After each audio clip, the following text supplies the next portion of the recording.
वंदे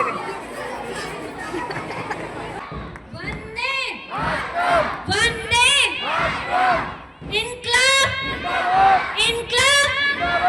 भारत माता की भारत माता की।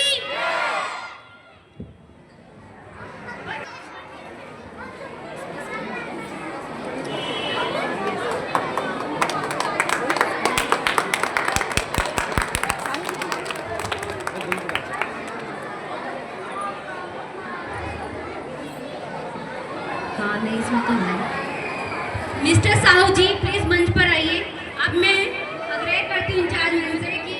फूलों की माला से अभिनंदन कीजिए।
ये बीएन पब्लिक स्कूल के अध्यक्ष मेरे बड़े भाई और हमेशा मेरे लिए आशीर्वाद के रूप में तैयार रहते हैं भाई राकेश घड़ियाल जी, क्योंकि बड़े भाई हमेशा अगर छोटे भाई पे कोई दिक्कत आती है तो ढाल के तरह तैयार रहने वाले मेरे बड़े भैया राकेश घड़ियाल जी। इस स्कूल के chairman, teaching staff, non teaching staff और जो आपके स्कूल की RW एसोसिएशन जैसे हमारे होते हैं पार्षद, तो मैं तो कहूँगा पार्षद के समान आपकी सारी पदाधिकारीगण, अभिभावकगण, छोटे छोटे बच्चे, आज हम 26 जनवरी के पावन वर्ष पे, पावन त्यौहार पे आपके स्कूल के प्रांगण में आए हैं। मैं ईमानदारी के साथ कहना चाहता हूँ, इस देश में बहुत सारे त्यौहार मनाए जाते हैं, बहुत सारे पर्व मनाए जाते हैं, लेकिन आज ये पहला त्यौहार 15 अगस्त और 26 जनवरी का त्यौहार है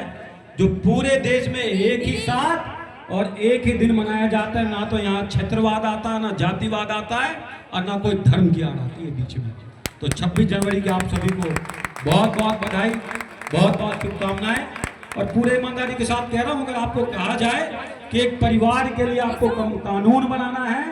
जिस कानून के दायरे में सभी व्यक्तियों को मंजूर हो और सभी व्यक्ति उसका पालन करे, तो पिताजी कहेंगे भाई लड़के की आजादी ज्यादा दे दिया है, लड़के कहेंगे नहीं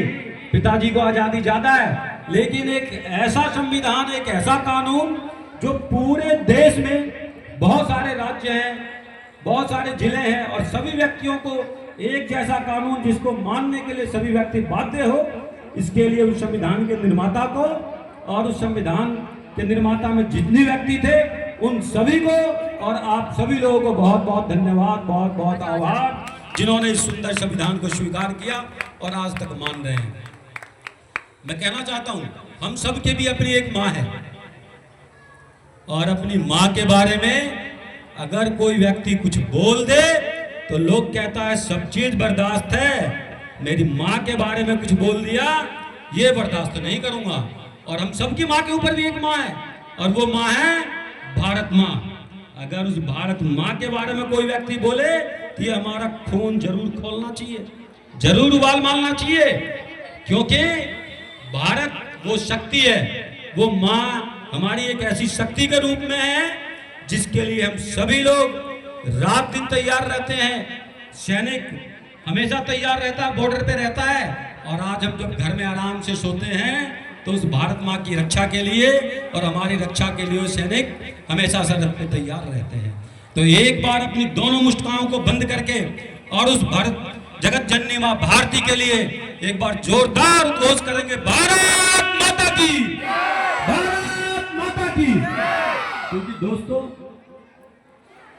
ये माँ शब्द ही एक ऐसी शब्द है जिसे सुन के शरीर में एक एनर्जी आ जाता है, एक ताकत आ जाता है। एक निर्जीव व्यक्ति भी हो,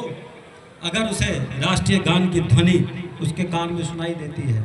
भारत माता की जयकारा सुनाई देता है, वंदे मातरम का श्लोक सुनाई देता है, तो उस व्यक्ति के जो शरीर के रग हैं उसमें भी क्रांति आ जाती है। तो सब चीज़ तो देश के लिए निछावर करते हैं, लेकिन जब देश की बात आती है, देश के सम्मान की बात आती है, तो हमेशा अपने देश के लिए, अपने प्रदेश के लिए, अपने क्षेत्र के लिए निरंतर तैयार रहना चाहिए। मैं कहता हूँ क्षेत्र, तो लोग कहते हैं भाई क्षेत्र की बात क्यों करना चाहते हैं? क्षेत्र है और क्षेत्र हमेशा सिखाता है। ये उत्तराखंड के लोग हैं, अगर ये संगठित नहीं होते तो आज इतना सुंदर स्कूल देखने को नहीं मिलता। और मैं तो राकेश भैया को कह रहा हूँ कि भैया जब आपकी कार्यकारिणी बनी थी पिछली और 3-4 साल शायद यहाँ इलेक्शन नहीं हुए और बिना कार्यकारिणी का चला, तो स्कूल की स्थिति भी बहुत अच्छी नहीं रही, सरकार चला रही थी। आपको शुभकामनाएं हैं, आपके स्कूल बहुत सारे हैं, लेकिन इस 3 वर्ष में, क्योंकि 3 वर्ष के लिए आपकी कार्यकारिणी गठित हुई है, तो मैं चाहता हूं कि 3 वर्ष में कम से कम 12वीं तक के बच्चे तो आपके यहाँ पढ़ते हैं, उनके ऊपर की बच्ची की भी चिंता कर लेना और एक कम से कम एक कॉलेज निर्माण करवा लेना फरीदाबाद में, जिसका बहुत सारा बच्चों को लाभ मिले, बहुत सारे अध्यापकों को भी लाभ मिलेगा, क्योंकि उनको एक रोजगार मिलेगा और आपका सम्मान जो बीएन पब्लिक स्कूल है और उत्तराखंड के लोग हैं, क्योंकि इसमें जरूरी नहीं सारे उत्तराखंड के लोग पढ़ते हैं, बिहार के भी बच्चे हैं, कहीं के भी बच्चे हैं, लेकिन मैं कहता हूँ बहुत धन्यवान व्यक्ति, बहुत पैसे वाला व्यक्ति इस समाज में है, लेकिन अगर स्कूल चला रहा है,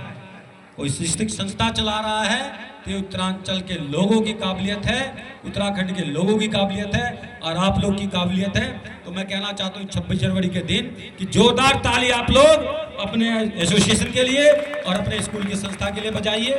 क्योंकि मैं कह रहा हूँ परिवार चलाना बड़ी मुश्किल काम होता है, बहुत सारी दिक्कतें आती हैं, और एक शिक्षक संस्थान को चलाना, और एक नहीं बहुत सारी शिक्षक संस्थानें आपके हैं, और मैं पार्षद हूँ, मेरी पत्नी पार्षद है, मैं पार्षद पति हूँ। बहुत अच्छा शब्द आजकल चला है पीपी, कह रहे जी पीपी क्या है, मैंने भी पूछा तो बोला पार्षद पति, तो मैंने कहा ठीक है, क्योंकि पहले जब मुझे टिकट मिला मेरी पत्नी को,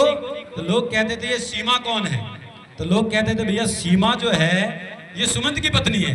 आज अगर मैं बल्लभगढ़ जाता हूँ, कहीं और जाता हूँ, ये मंच पे रहती है, ये बोलती है और मैं नीचे ताली बजाता हूँ, लोग कहते हैं ताली कौन बजा रहा है, बोला ये सीमा का पति है। तो अब मेरी पहचान पत्नी के वजह से है, क्योंकि लोकतंत्र की खूबसूरती है, क्योंकि रिजर्व सीट था, पार्षद इसको बनना था, महिला को बनना था। कभी भी मेरे अंदर जातिवाद, धर्मवाद और क्षेत्रवाद नहीं है। उत्तराखंड के लोग मेरे बहुत प्रिय हैं, राकेश भैया को अपने बड़े भाई की तरह सम्मान करता हूँ, सामने जितने लोग बैठे हैं मेरे परिवार के लोग हैं। बहुत ज़्यादा दूरी इस स्कूल से मेरी नहीं है,